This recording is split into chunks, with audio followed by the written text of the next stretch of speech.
E para repercutir a quente esta decisão do Comitê de Política Monetária, eu tenho o prazer de receber hoje aqui Fábio Kanczuk, diretor de macroeconomia do ASA e ex-diretor do Banco Central. Professor Kanczuk.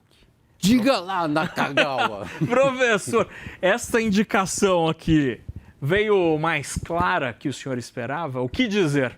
Mais clara. Eu esperava que eles iam ser menos explícitos, esperava sim que eles iam colocar a projeção, que eles mantiveram em 3,2, quando a gente roda o modelo a gente obtém 3,1, um pouquinho menos. Eles mantiveram 3,2, meio, não é moleza não, mas teve essa surpresa para mim de explícito, olha aí, eu vou cortar, estou dizendo com todas as palavras, não tem dúvida nenhuma. A dúvida é 25 a 50. Então, a gente fala sobre o tamanho dessa jornada, mas antes, por que o modelo do ASA, de várias outras casas, indica esse 3,1 menor que o visto em dezembro, e o Banco Central manteve esse 3,2? Será que ele botou uma pimentinha ali que o mercado não está vendo? Uma forma de pensar é sim, pimentinha. Então, a forma como o Banco Central opera, e é explícito, tá? Colocado isso na metodologia, no relatório de inflação. Você roda o modelo, você roda cenários e tem uma parte de julgamento e sinalização. Então, eu acredito, a gente tem um modelo cópia do deles. E a gente roda, é 3,1, 3,08. E daí tem uma parte de julgamento, onde ele está querendo realmente sinalizar.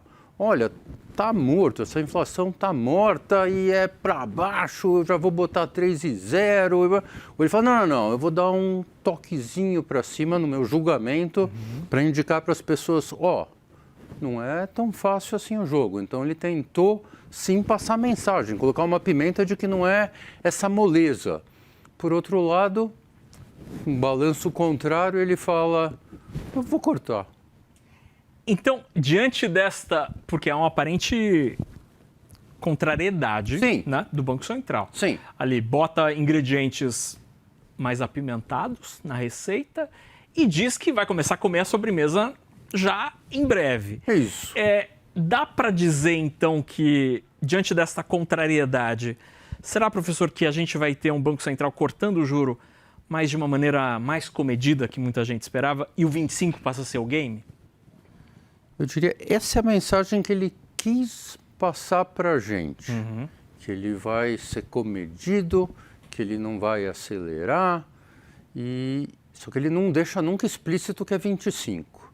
Eu acho que é uma parte de estilo. Essa forma de ser contraditório é intencional. Não é que o Banco Central não sabe que ele está jogando nas duas pontas. Ele está querendo, de alguma forma, sinalizar que não é uma coisa extrema. Mas é uma questão de aposta depois. Ele sinaliza e cabe a gente acreditar cegamente ou não no que ele fala. Essa frase aqui, professor, o compromisso com a meta impõe serenidade quanto ao ritmo e à magnitude do ciclo, que dependerão da evolução de fatores que permitam uma confiança para atingir a meta. Serenidade quanto ao ritmo e à magnitude do ciclo. O que é ser sereno quando se corta o juro? É de novo a mensagem da pimenta. Eu vou ser sereno, eu não vou me expressar de forma mais robusta. Não é que eu vou sair cortando isso livremente. Eu continuo preocupado que a inflação chegue na meta. A inflação ainda não está na meta. Então ele está numa previsão 3,2, ele está falando, eu acho que a previsão vai cair um pouquinho mais, se o cenário se confirmar, e vai estar 3,0, eu já começo, puxa, a inflação não está rodando a 3, tem que estar preocupado. Mensagem, pimenta, para o mercado não se animar demais. Em boa parte, o jogo do Banco Central, né, se aperta por aqui, solta por lá, é não deixar o mercado se animar demais. A gente brinca que é o sindicato do pré. O mercado vai para cima e fala, não, ele vai cortar, a próxima já é 50, depois é 75 e 1. E com isso a curva de juros, o juros futuro, cai. E quando o juros futuro cai, a política monetária se torna menos efetiva. Então, o que o Banco Central faz com a comunicação é algo complementar a esse 15, 14,75, é não deixar a parte longa da curva, que é os juros de um ano, que é o que a gente precisa na hora de tomar empréstimo, não é a Selic, né? A gente pega empréstimo por 1 ano, 2, é o juro longo. Ele está operando com as palavras para que essa parte longa não caia demais. Se essa leitura estiver correta, de que o Banco Central mais parcimonioso, mais cauteloso, isso se confirmar com cortes mais comedidos, de 25 e não de meio ponto, como que seria a cara desse ciclo que a gente pode começar a viver a partir de março? Um ciclo comedido seria, começo em 25, depois eu acelero alguma hora para 50, eu vou de 50 e corto 250 pontos, vou até 12,5. Isso é um ciclo comedido. O outro extremo é, eu já começo de 50, vou para 75 e dou várias de 75, posso dar 100 no meio do caminho e vou parar em 11 e pouco. Daí eu corto 400 pontos em vez de 250. E é aí que o mercado deve oscilar. Tá? É para lá ou é para cá? E apesar das palavras serem duras, a experiência que a gente tem é que, como o Banco Central sempre fala duro, a gente pode peitar e falar, não, ele está começando duro, mas conforme essa inflação cai, a previsão começa a ir para 3,5, uma coisa assim, e daí ele acelera, e talvez ele vá para o lado mais extremo de um ciclo maior. Mas, pelo que o senhor me conta aqui, o cenário, o ciclo comedido terminaria mais ou menos no patamar que todo mundo está esperando. O mercado estava, até uns dias, 12,5, o mercado estava precificando um ciclo comedido. E nos últimos dias, como você colocou, o sindicato começou a bater o bumbo e daí o mercado começou a achar, não, dá para ir até 12, tá? Então é normal essas oscilações aí. E o sindicato empurrando para baixo e o Banco Central fala, calma aí, vamos devagar aí. Qual que é o call do ASA? A gente estava com ciclo comedido, 12,5. Porque é estranho, né? Porque a gente esperava que ele já podia... O mercado já ia estar precificando 25,50. A gente está acostumado com o sindicato vencer o jogo e precificar um monte de quedas e o Banco Central. Mas dessa vez, entre o Copom passado, onde ele já não tinha mais nenhuma amarra para cortar nesse, ele falou, estou livre para cortar nesse. O mercado não precificou quedas nesse. Então, a impressão que a gente está tendo é que o sindicato, desculpa de novo o sindicato, mas o sindicato está tímido. Eu acho que o Brasil está tão confuso, né? No meio de uma crise institucional tão atrapalhada. Nem acho que é o Trump e as coisas semanais dele. Parece que é o Brasil e a eleição que está tornando o apostador mais receoso. Agora, é interessante isso, Cantiuco, porque a gente vive uma grande dúvida quando a gente pensa no futuro do Brasil. Teremos eleições, temos essa situação com o Banco Master hoje que pode atingir o mundo político, o mundo judiciário. Ao mesmo tempo, a gente tem recortes da Bolsa, tudo bem, em dólar, estamos longe para dedéu do que já foi, mas e o dólar no menor patamar em 2 anos? Como explicar essa dualidade? Porque parece que o gringo vê uma coisa e o brasileiro vê outra. Eu acho que sempre é verdade que o gringo é mais otimista que o brasileiro sobre o Brasil. Em outros países passa a mesma coisa. Em boa parte também porque o gringo fala, eu vou colocar minha ficha ali, eu coloco 2% do meu portfólio ali, se der alguma coisa certa eu ganho dinheiro. A gente não põe 2%, a gente está aqui, então você fica com mais medo. Então é normal. O mais estranho para mim, que foi essa surpresa nos últimos mês, entre o Copom passado e essa dualidade entre bolsa e dólar de um lado e juro do outro. Normalmente essas coisas vão juntas. Então, bolsa voando, dólar caindo, o sindicato fala, não, é 50, 75, e está sendo mais moderado, está mais assustado o mercado do pré do que o resto. Porque as dúvidas são muito grandes nos próximos meses? Eu confesso, eu não sei, eu tenho colocado a culpa no no Masterlão, no novo episódio, e isso pegando muito mais os brasileiros do que os gringos que olham o movimento internacional de dólar fraco, emergentes. Então, esse mercado de pré-curto, que é onde a gente está falando, é um mercado dominado por brazucas, onde os gringos, os estrangeiros entram, é dólar, bolsa e o pré-longão. Tá? Então, no mercado mais brasileiro, mais profissional de brasileiros, tem um susto maior. Essa é a impressão que eu tenho. Agora, se o mercado financeiro ele é muito motivado pela possibilidade de ganhar na diferença. Não vai chegar um momento em que estas visões diferentes de mundo, professor, vão gerar um espaço para um trade-off entre o Brasil do gringo e o Brasil do brasileiro? Sim, no fim, um deles só que vai estar certo, né? Eu acho que esse é o seu ponto. E às vezes é o brasileiro e às vezes é o gringo. Então, final de 2024, os brasileiros ganharam, os gringos perderam. Em 25, os gringos ganharam.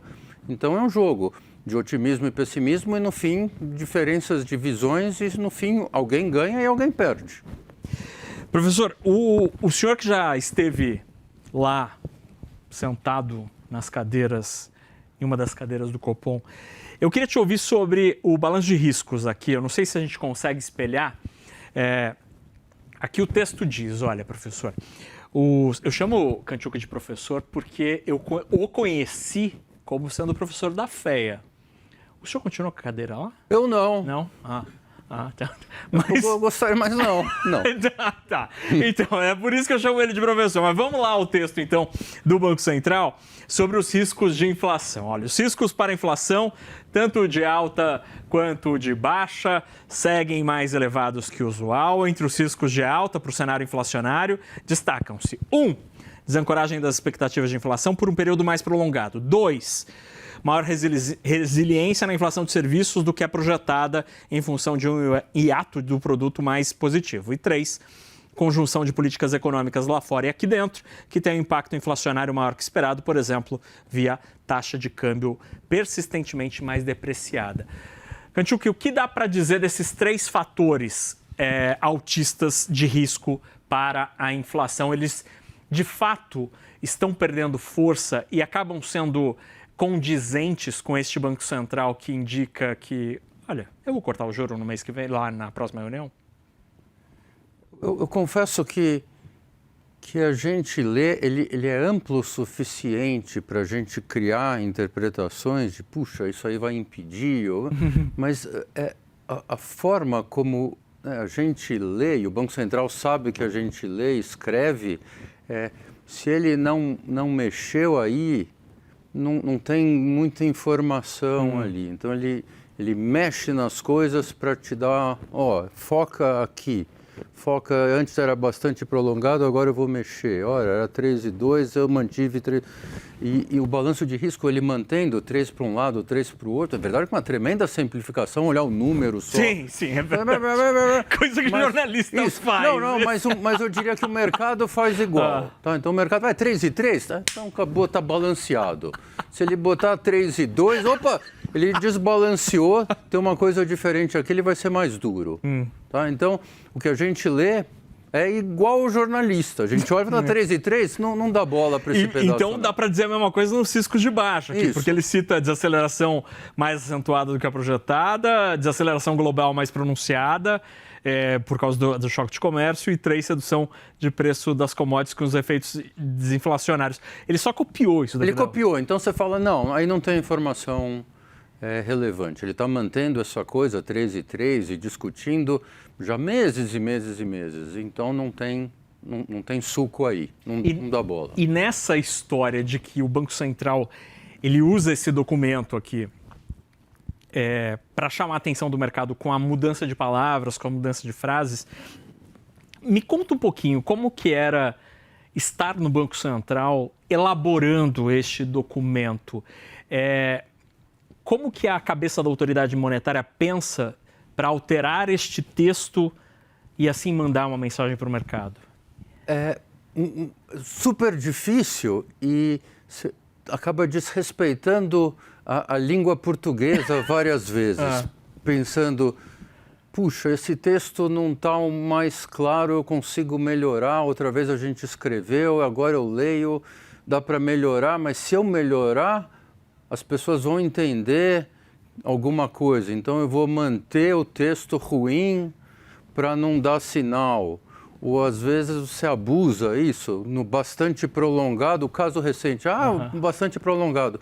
Não, mas o bastante prolongado começou atrás. Fala, como assim? Isso é português? Mudou o timing? Mas é parte do desafio. Então acaba sendo um documento feito para os jornalistas, os economistas, os especialistas de mercado. Um bom leitor de língua portuguesa fica irritadíssimo e fala, opa, ele está se contradizendo, e por que ele repete tantas vezes adjetivos como serenidade, tanta serenidade assim? Mas é um pouco do... Né, um nicho especializado nisso, e você tem que se comunicar com esse nicho. Ou seja, é mais banco centralês do que português de fato. Total, é banco centralês. Então, às vezes a gente escuta, tá horrível a linguagem, eu falo, puxa, eu estou sabendo que tá horrível, mas eu preciso abusar um pouco para não passar uma mensagem errada, não correr o risco das pessoas entenderem só porque eu consertei o português, eu estou querendo indicar corte de juros. Ou seja, não vai sair nenhum nome para a Academia Brasileira de Letras do Comitê de Política Monetária. Agora, Kantchuk, como o cenário internacional, especialmente as indicações dadas hoje pelo Federal Reserve, nos afetam? Este Fed, que não sei a tua leitura, mas ele talvez seja mais cauteloso do que o pessoal estava esperando, nos atrapalha? A tendência é o Fed mais duro, atrapalha a corte de juros aqui. Eu estou nessa ponta de que o Fed vai ser mais duro. Mas eu leio o Fed de hoje como neutro. Acho que as pessoas já esperavam que ele ia ter que ser um pouco mais duro e sabem que parte do que está acontecendo com o Fed é, independente de política monetária, eles se mostrarem duros e firmes com o ataque que eles estão recebendo como instituição. Então, misturar, falar, não, parte ele tem que ser duro porque a instituição está sob ataque. E, então, está normal. O que ele falou não me deu sinal nenhum. Eu vi o Fed como não teve evento. Foi exatamente o que era esperado. No Brasil, teve um pouco de evento porque agora é batata que a próxima tem corte. Olhando para o Fed, a gente teve um placar dividido, sendo que dois dos votos foram pelo corte, e um deles é citado, o Waller, citado como sendo um dos possíveis indicados por Trump ao lugar de Jerome Powell. Te preocupa, do ponto de vista da independência ou da tecnicidade da decisão de um membro do Fed talvez ter votado pensando que o presidente dos Estados Unidos da América pode me indicar ou não para o cargo de chairman aqui do... Eu acho que é possível que isso de fato aconteça, que o Waller esteja fazendo campanha, não tenho certeza.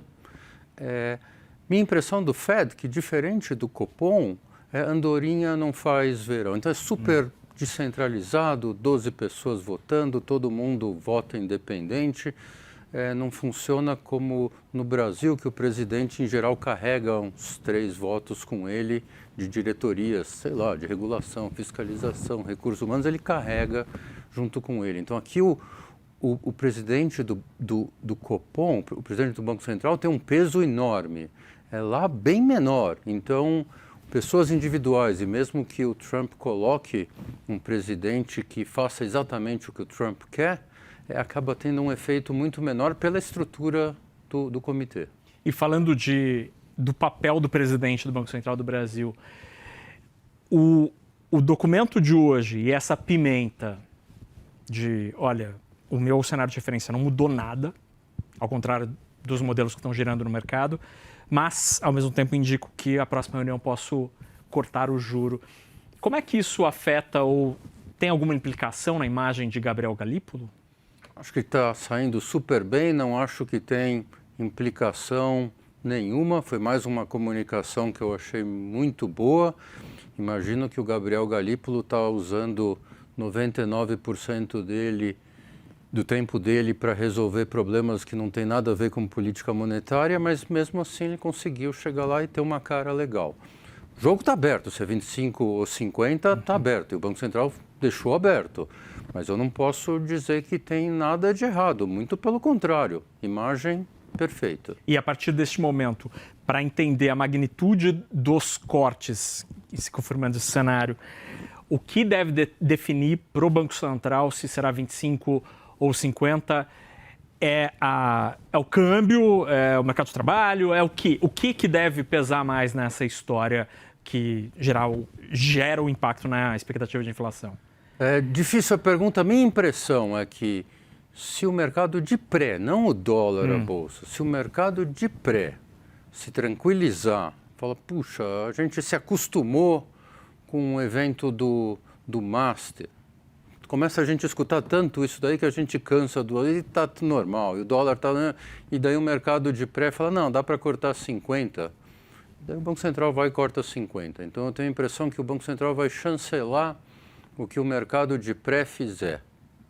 Ele deixou aberto. Ele está dizendo para mim que ele está indiferente entre 25 e 50. O mercado de pré vai para 25, ele dá 25. O mercado de pré vai para 50, ele dá 50. Não tem opinião. E o mercado de pré normalmente se tranquiliza depois de um período como a gente está tendo e empurra a curva para 50 na próxima. Mas com esse modelo, ou essa ancoragem do passo do Banco Central sendo muito determinado pelo mercado de juro pré-fixado, isso poderia, de alguma maneira, ser uma queda de braço, como a gente já viu no passado entre o mercado e o Banco Central, ou não? Hoje não há espaço para uma treta entre mercado de juro e Banco Central no que diz respeito ao corte? Treta não, de jeito nenhum. Treta não. Jogo super limpo. As pessoas fazem aposta, não vejo nada de treta não. Mas o mercado influencia o Banco Central e vice-versa. Né? Então é um jogo normal. E o Banco Central às vezes fala, não, o mercado está louco e não, eu vou fazer uma coisa diferente. Mas eu acho que uma mensagem de hoje é, puxa, eu estou indiferente. O Banco Central me disse 25 ou 50 está bom para mim na próxima. Então, ele está abrindo espaço para o mercado de pré escolher, né, de forma individual, mas agrega num número final. Fala, opa, a maioria das pessoas acha que 25 está adequado, então vamos para o 25. E do ponto de vista da ancoragem da expectativa e de levar a inflação para a meta, professor, isso não parece um paradoxo que a precificação do dinheiro e não a ancoragem das expectativas acabe determinando a dose do remédio a ser aplicado pelo Banco Central? Eu diria duas partes aí. Então, 25 ou 50, às vezes é pouco mesmo e não dá. A diferença, né? A diferença é pequena.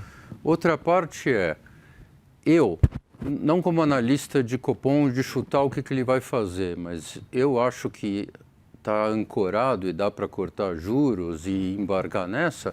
Eu não acho que está ancorado, mas essa é uma opinião pessoal minha. Então, o Banco Central está, de fato, embarcando num corte de juros, talvez o mercado acelere ele, e eu não estou vendo a inflação ancorada. Eu acho que não ancora uma vez que você começa a cortar juros.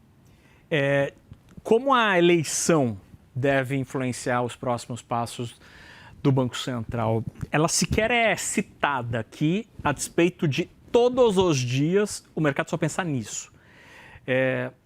Quando que a eleição vai entrar na tomada de decisão da política monetária? Acho que ela já está na tomada há bastante tempo. Tá? Então, parte é uma elegância do Banco Central não citá-la. De não citar. Ele pode citar com termos diferentes.